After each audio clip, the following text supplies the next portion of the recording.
Hi hello నేను మీ mister బ్రూస్ని. Hi, ఎలా ఉన్నారు? అందరూ హ్యాపీగా ఉండండి. సో మీకోసము ఇక్కడ నాగార్జున సాగర్ దగ్గరికి వచ్చాను. ఇక్కడున్న ఈ ప్రజెంట్ అయితే మనకు బిఫోర్ ఎలా ఉందో అనే విషయంలో వీడియో చూపిద్దామని వచ్చాను.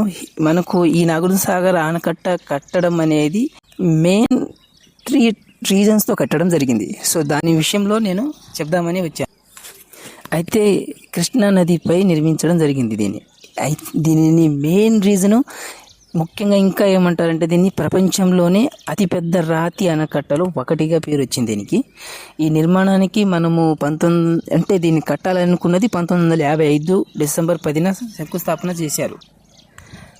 ఆనకట్టను మళ్ళీ ఎప్పుడు అంటే మనకు 1955 డిసెంబర్లో శంకుస్థాపన చేస్తే దీన్ని మళ్ళీ కట్టడం అనేది స్టార్ట్ చేసేది 1967 నుంచి ప్రారంభించారు. ఈ ప్రాజెక్టు తెలంగాణ అటు అంటే నల్గొండ జిల్లా, ఇటు ఆంధ్రాలోని పల్నాడు డిస్టిక్ సరిహద్దుల మధ్యలో ఇది కట్టడం జరిగింది. ఈ సాగర్ యొక్క పొడవు దగ్గరగా 1.55 కిలోమీటర్లు ఉంటుంది. అంటే మనం మీటర్లో చూసుకుంటే 1550 మీటర్లు వస్తుంది. ఎత్తు సుమారుగా 124 మీటర్లు. ఈ ఆనకట్టలో మొత్తం దగ్గరగా 26 గేట్లు ఉంటుంది. సో ఈ 26 గేట్లలో మనకు కొన్ని అంటే 26ని చెరిసగం చేసుకోండి. సో చేసి చెప్తాను, కాకపోతే మీరు చేసుకుంటే మీకు కొంచెం ఆలోచన వస్తుందని.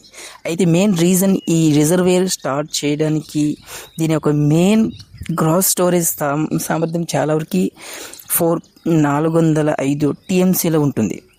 సుమారుగా 11.47 బిలియన్ల క్యూబ్స్ మీటర్లు ఉంటుంది దగ్గరగా.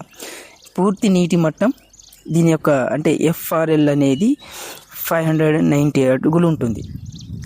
సో ఇది మీటర్లో కన్వర్ట్ చేసి చూసుకుంటే 179.83 మీటర్లు వస్తుంది. ఈ ప్రాజెక్టు దీనివల్ల మనకు ఉపయోగము అంటే అటు తెలంగాణ ఇటు మన ఆంధ్రాకి చాలా రైతులకి అంతే విధంగా లక్షల ఎకరాలకు సాగునీరు అందించడంతో పాటు ఇంకా చాలా అంటే ఈ లక్షల ఎకరాలకు సాగునీరు అందించడంతో పాటు ఇంతే కాకుండా మనకు 816 మెగావాట్ల విద్యుత్ కూడా మనకు అందిస్తుంది, అటు తెలంగాణ వాళ్ళకిను మనకును.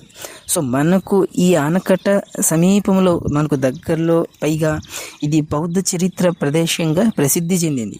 దీన్ని కట్టడంలో అంత క్వాలిటీగా ఉంది. ఈ నాగార్జున